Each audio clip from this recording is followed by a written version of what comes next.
नमस्कार, पक्ष विपक्ष में आपका स्वागत है। मैं हूं आपके साथ रविंद्र सिंह। आज हम बात करेंगे मध्य प्रदेश में कांग्रेस के चले गए एक दांव की।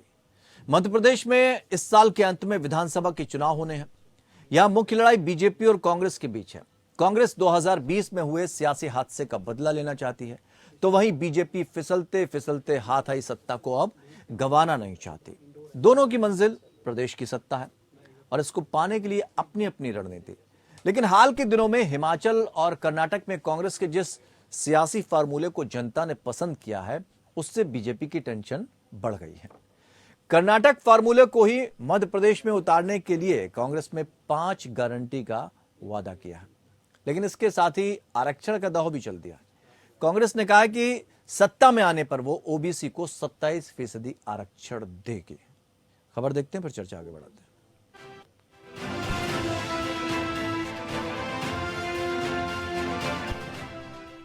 मध्य प्रदेश में बीजेपी परेशान है। एमपी में 2018 के विधानसभा चुनाव में कमलनाथ, दिग्विजय सिंह और ज्योतिरादित्य सिंधिया की तिकड़ी से बीजेपी मात खा चुकी है और इस साल के अंत में होने वाले विधानसभा चुनाव के लिए कांग्रेस ने जो चक्रव्यूह रचा है, उसकी काट बीजेपी को समझ में नहीं आ रही। दरअसल बीजेपी के लिए असली चुनौती कर्नाटक स्टाइल में कमलनाथ और कांग्रेस नेताओं के बड़े बड़े चुनावी वादे हैं। कांग्रेस के इन्हीं वादों और गारंटियों के फेर में फंसकर बीजेपी को कर्नाटक में अपनी सत्ता गंवानी पड़ी है और अब कांग्रेस मध्य प्रदेश के लिए इसी फॉर्मूले को लेकर चुनावी मैदान में कूद रही है। प्रदेश में कांग्रेस की सरकार बनाने के लिए कमलनाथ ने 5 गारंटियों का वादा किया है। राज्य में प्रत्येक महिला को 1500 रुपए हर महीने दिए जाएंगे। 500 रुपए में गैस सिलेंडर दिया जाएगा। 100 यूनिट तक बिजली का बिल माफ होगा और 200 यूनिट तक बिल हाफ होगा। किसानों की कर्ज माफी की जाएगी और राज्य में कांग्रेस की सरकार बनने पर फिर से पुरानी पेंशन योजना को लागू किया जाएगा। ये कहते हैं हम 1100 देंगे, हम 1000 रुपए देंगे। हमारी सरकार, कांग्रेस की सरकार आएगी, हम 1500 रुपए हम देंगे महिलाओं को। और 1500 रुपए चाहिए, बताइए 1500 रुपए महिलाओं को चाहिए। और गैस सिलेंडर कितना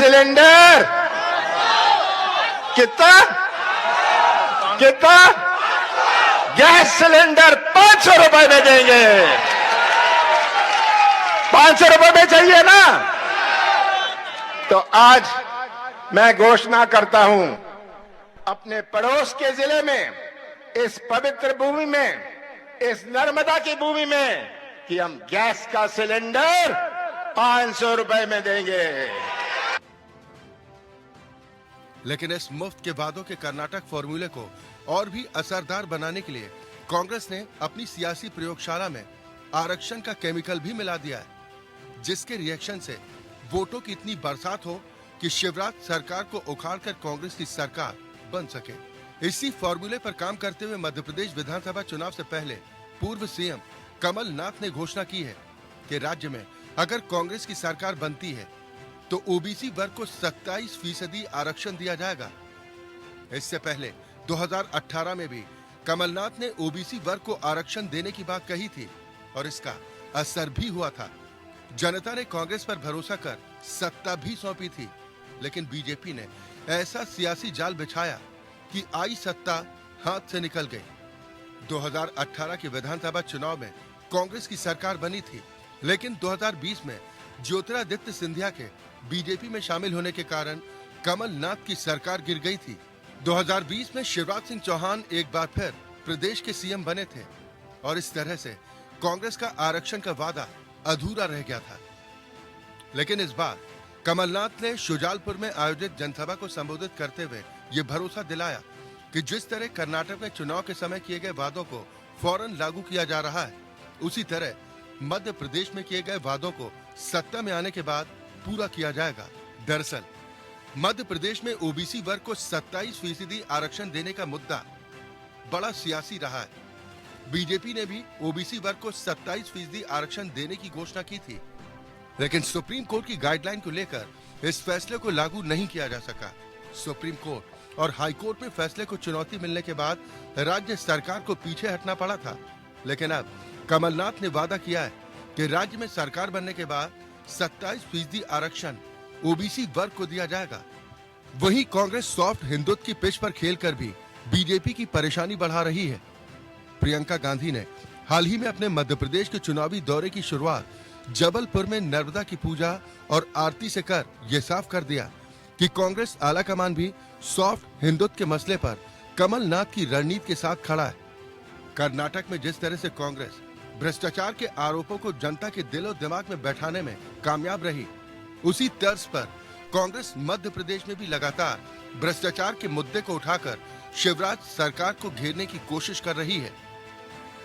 उस पर से मुफ्त के चुनावी वादे और आरक्षण का दांव, ये सब ऐसे सियासी फॉर्मूले हैं जिसके मध्य प्रदेश चुनाव में सुपरहिट होने का कांग्रेस को पूरा भरोसा है। Bureau report, APN.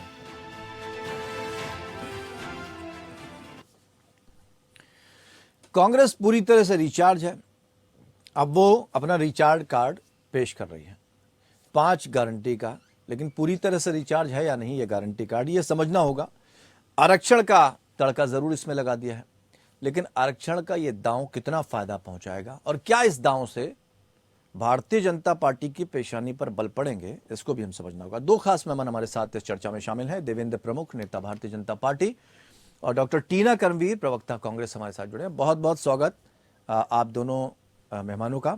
डॉक्टर टीना, समझना चाहेंगे, कांग्रेस हालांकि जिस तरह से हिमाचल और कर्नाटक जीती है, लगता है कि ये दांव यहाँ एमपी में काम आने वाला है?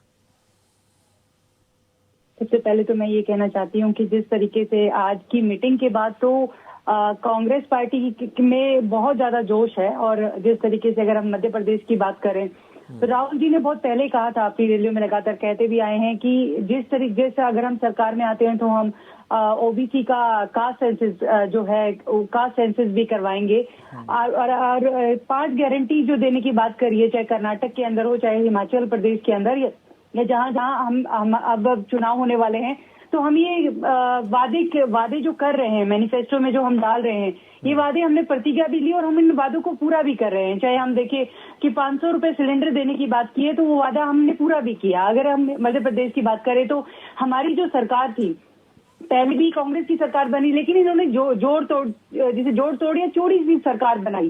चोरी की सरकार बनाने के बाद इन्होंने देश को मध्य प्रदेश को दिया क्या? खनन माफिया, जितने लगातार भर्ती घोटाले और लगातार भ्रष्टाचार वहां पर बढ़ रहा है। लेकिन आरक्षण का दांव कैसे सफल होगा? सुप्रीम कोर्ट की गाइडलाइंस का पालन किया जाएगा या नहीं?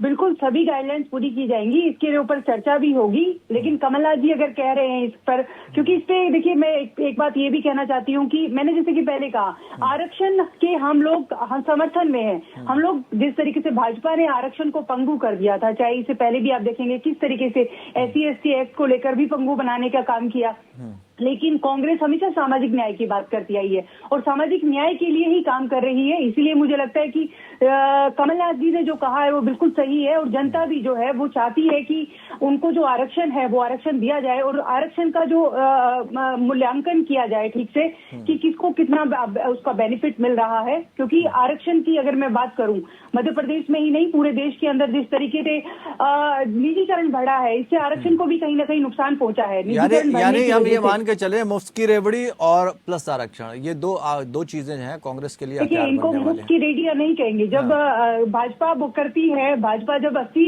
करोड़ लोगों को कहती है, राशन देती है, तब रेवड़ी नहीं होती है। लेकिन कांग्रेस जो करती है तो रेवड़िया बन जाती है। देवेंद्र प्रमुख जी, अपने आप में देवेंद्र प्रमुख जी, इसी तरह की कुछ बात भारतीय जनता पार्टी ने भी की थी, शिवराज सिंह चौहान ने भी की थी कि भाई हम 27% देंगे, पीछे छूट गए। थोड़ा दिक्कत आएगी क्या यहाँ पर, या भारतीय जनता पार्टी की जो जमीन है, सियासी जमीन, वो मजबूत है, कोई फर्क नहीं पड़ने वाला? देखिए रविंद्र जी, जिस तरह से आज ये कांग्रेस का बयान या जिस तरीके से कांग्रेस की सोच निकल कर आ रही है, ये कोई नई सोच नहीं है, क्योंकि ये चीज हो चुकी है।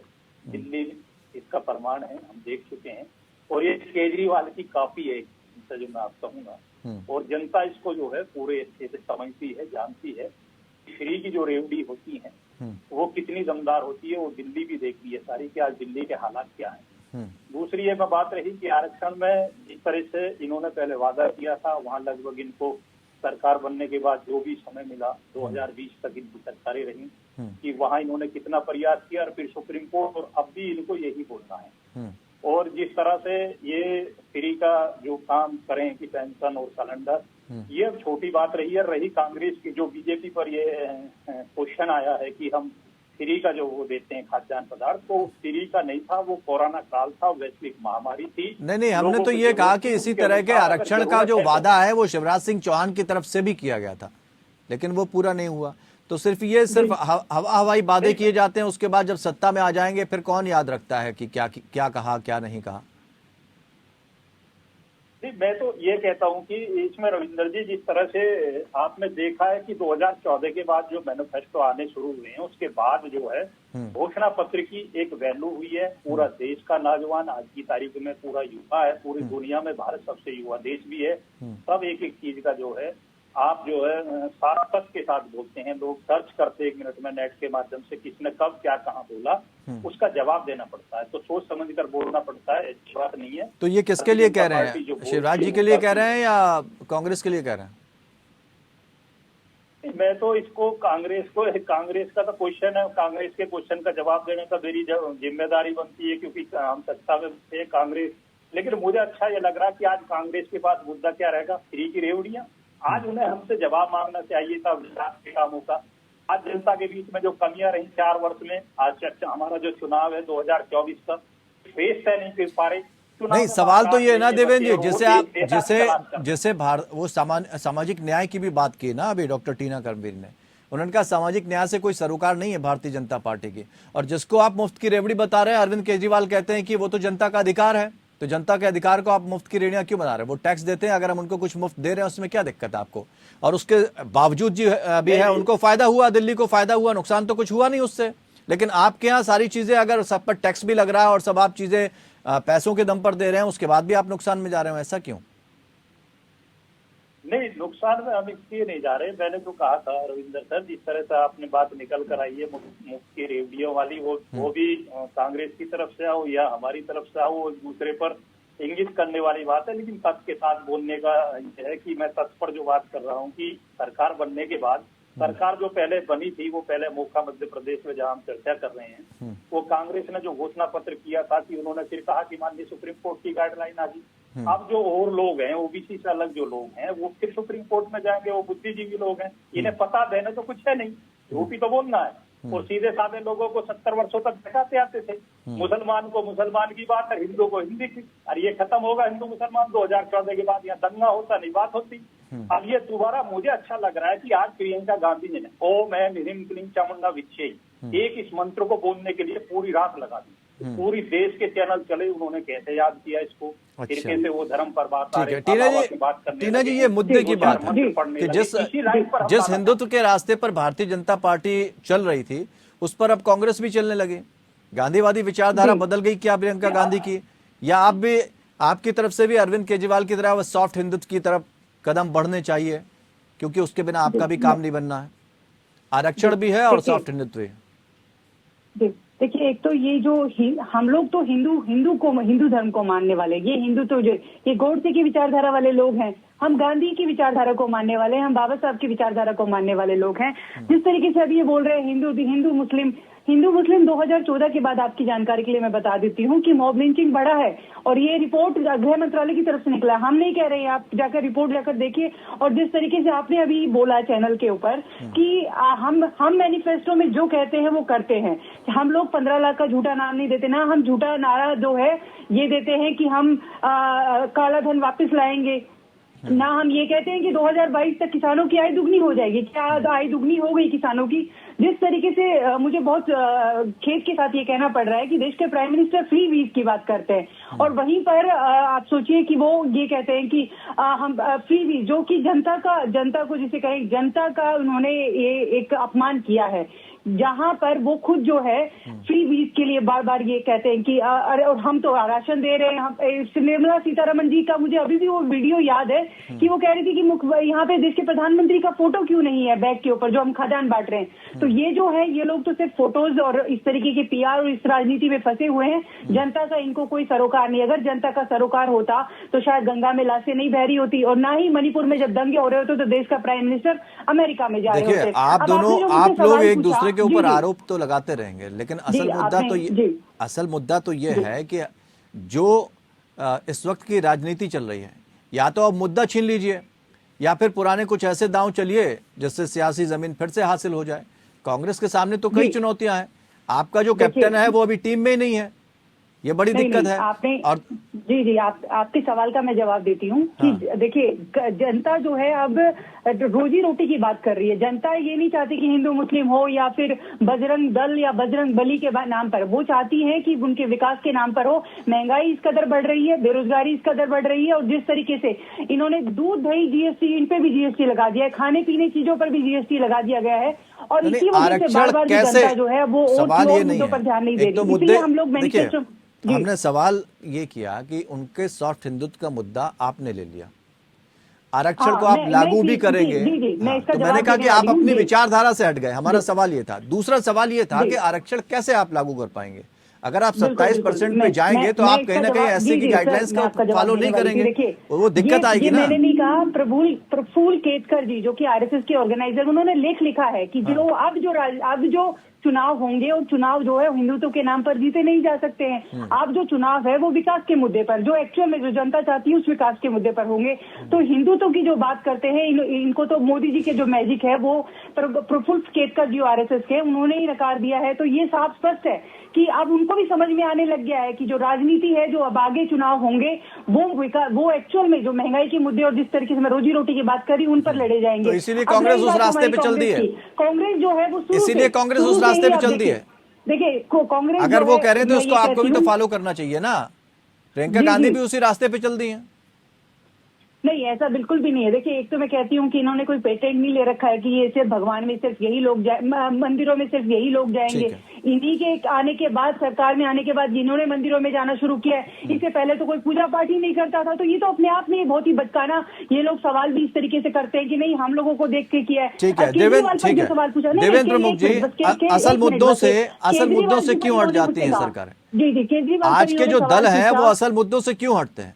हम अगर आपसे आरक्षण की बात करते हैं तो आप चले जाते हैं कि वो हिंदुत्व की बात करने लगते हैं। हम हिंदुत्व की बात पर आते हैं तो फिर आप दूसरा रास्ता पकड़ लेते हैं। तो असल मुद्दों से क्या चुनाव भटकाने की या जनता को बरगलाने की कोशिश की जाती है? क्यों असल मुद्दों पर बात नहीं होती? आरक्षण को लेकर बात है तो सीधा सीधा सपाट सा जवाब दीजिए, आप आरक्षण के फेवर में हैं या नहीं है? रविंदर सर, हम कुछ चीजें ऐसी हैं जिस तरीके से, चलो उनका बैठने का बात है, अपनी अपनी बात रखने की बात है, लेकिन डिबेट में जब कम समय होता है तो काउंटर करने से वो डिबेट खराब हो जाती है, इसलिए थोड़ा इंतजार करना पड़ता है। नहीं, बहुत सीधा सा जवाब चाहते हैं, आप आरक्षण के फेवर में है या नहीं है? तो उसमें मैनिफेस्टो में जो है कुछ चीज इन्होंने गिना दी है कि 15 लाख कहीं लिखा हुआ नहीं था। ये ऐसे जुमले जिन तरीके की तुम बात करते रहते हो, इनसे जनता जो है सब समझदार है। और सर, हमारा सवाल बहुत सीधा है।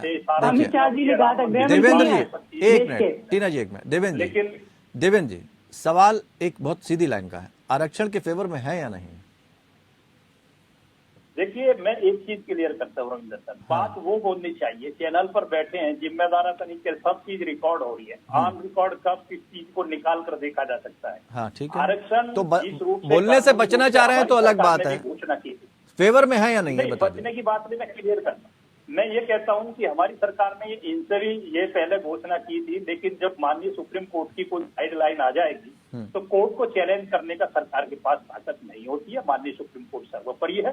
उसके अनुसार ये बुद्धिजीवी वर्ग का एक सर्वे होने के बाद, ये सारी रिपोर्टिंग होने के बाद कि हम इसमें कितना कर सकते हैं, ये कितना संभव है, तब इसकी गारंटी दी जाए। अन्यथा इस तरह से बयान देकर या झूठा पगलाकर आप जो है इन चीजों को जाओगे, ज्यादा दिन ये चलती नहीं है। ठीक है, ये आपके टीना जी उनका सीधी बात जो वो कहना चाहते हैं, उनका कहना है कि जो सुप्रीम कोर्ट की गाइडलाइंस है उसका हम पालन करते हैं और उसी आधार पर हम तय करते हैं कि कितना आरक्षण दिया जाए, और शायद वो देने की बात भी कर रहे हैं। लेकिन आप लोग उस लकीर को क्रॉस करने की कोशिश कर रहे हैं। नहीं, देखिए ऐसा नहीं है। जिसकी जितनी भागीदारी उसकी उतनी जितनी जनसंख्या उसकी उतनी भागीदारी। उसी तर्ज पर हम लोग ये ऐसा कोशिश कर नहीं, रहे ये तो हैं कि आपकी ऐसा- अपनी ऐसा लाइन हम है ना, करेंगे। ये तो लेकिन आपकी अपनी जी, लाइन जी, है ना, ये तो किसी दल की बिल्कुल, लाइन है बिल्कुल। या वहां पर गाइडलाइंस में लिखा हुआ है ये सारी चीजें? नहीं, देखिए अगर जब हम इसको मैनिफेस्टो में करेंगे और इसको इम्प्लीमेंट भी करेंगे, अगर सुप्रीम कोर्ट की कोई गाइडलाइन आप आएगी अपने सबकी, मैनिफेस्टो में कुछ भी जी, करिए, जी। संविधान क्या कहता है, नहीं। कानून क्या कहता है, उस पर जाएंगे या नहीं जाएंगे? देखिए हम लोग संविधान को मानने वाले लोग हैं। संविधान की जो धज्जियां जो है वो तो भारतीय जनता पार्टी उड़ा रही है। भारतीय जनता पार्टी संविधान को नहीं मानती है। हम लोग तो संविधान को 27% मानते हैं। आरक्षण की संविधान के बात तो अनुसार ही आपके चलने नेता वाले। कर रहे हैं ना। जी, और हम तो खुद चाहते हैं कि आरक्षण दिया जाए। बिल्कुल, इसमें हम लोग असहमति नहीं है। असहमति तो ये लोग ऐसे झुंझुना पकड़ा देते हैं, झूठ बोलते हैं। हम लोग जो करेंगे, अगर सुप्रीम कोर्ट की गाइडलाइन के अनुसार हम काम करेंगे, और ऐसा नहीं है, हमने इससे पहले भी जहां हमारी सरकारें रही हैं, हमने वो कर भी दिखाया है। तो हम पूरी तरीके से एश्योर है। और जो मध्य प्रदेश की जनता है वो जो कांग्रेस की तरफ लगातार देख रही है, और चाहे जिस तरीके से क्योंकि इनसे देखिए किस तरीके से हर एक युवा है वो परेशान है। सरकारी नौकरियों के अंदर देखिए लगातार घोटाले होते जा रहे हैं। देखिए टीना जी, हमारा सवाल सिर्फ सीधा है कि जब आप बात कर रहे हैं कानून की, जब आप बात कर रहे हैं संविधान की, जब आप बात कर रहे हैं, तो आपके मैनिफेस्टो से कानून का क्या लेना देना? आप अपने मैनिफेस्टो में कुछ भी दीजिए, कितना भी दीजिए, लेकिन जब आप एक कानून के दायरे में आते हैं तो उस कानून से ऊपर थोड़ी ना हो जाते हैं। या कोई अधिकार अगर किसी का है तो दूसरे का अधिकार या दूसरे का पेट काट कर आप दूसरे का पेट थोड़ी भर सकते हैं। नहीं, ऐसा बिल्कुल भी नहीं होगा। आने वाले समय में आप देखिए कि इसके ऊपर पूरी तरीके से मंथन भी किया जाएगा। और जिस तरीके से कमलनाथ जी ने जो कहा है, वो मैं बार बार ये बात बोल रही हूँ कि वो बहुत गदावर नेता है। वो जो कह रहे हैं वो कर भी दिखाएंगे।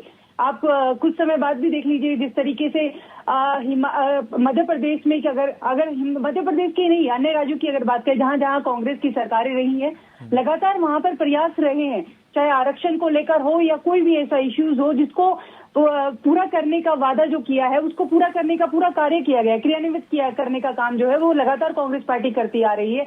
और कास्ट सेंसस की अगर, जैसे कि इनके यहाँ तो जिसे कहे डबल इंजन की सरकार कहते हैं, फिर भी ये उस तरीके से कार्य नहीं कर पाते हैं। लेकिन हमारी सरकार जब केंद्र में भी आएगी तो हम जो है वो पूरे देश के अंदर ही इस तरीके से लागू करेंगे। क्योंकि जिस तरीके से आरक्षण को खत्म जो भाजपा ने मिलकर किया है, और चुपचाप दबे पाओ, जिस तरीके से लेटरल एंट्री बढ़ा दी गई है। लेटरल एंट्री देखिए केंद्र सरकार में किस तरीके से चोर दरवाजे से आईएएस तक बना दिए जा रहे हैं। जो इनके भ्रष्टाचार इस कदर बढ़ा है, भाई भतीजावाद इस तरीके से बढ़ रहा है।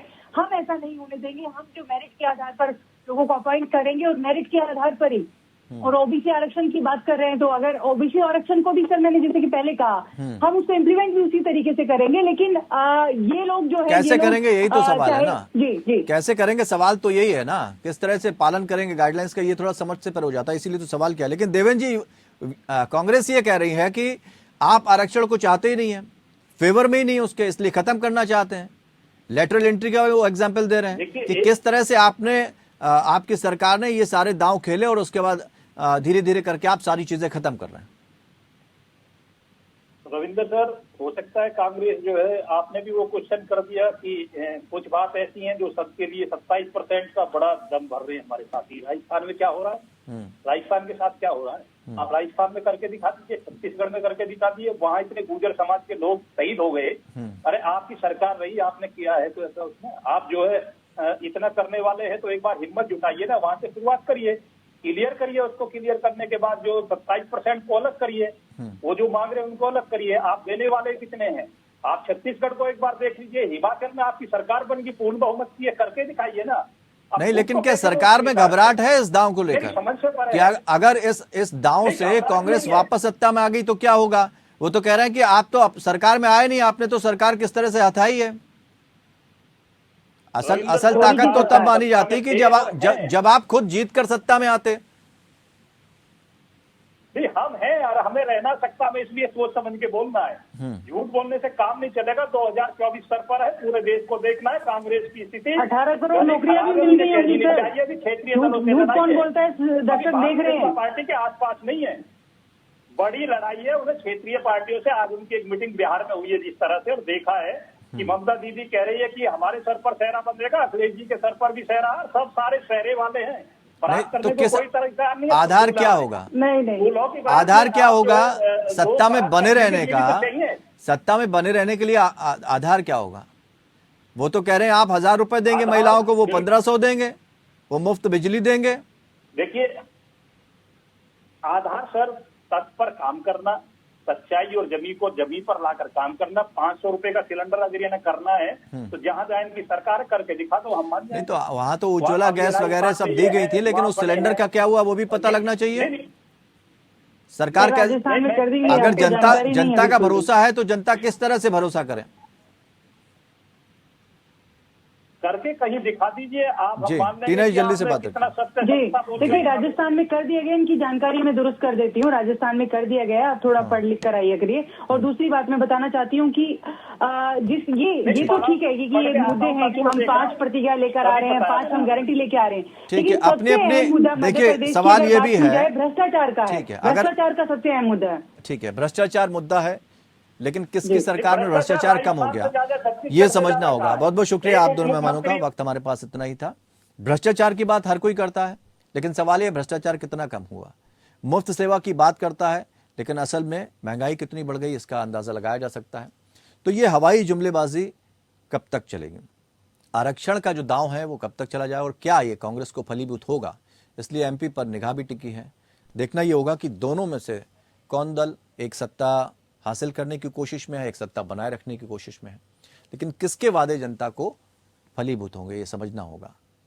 इंतजार सबको है। फिलहाल इतना ही, नमस्कार।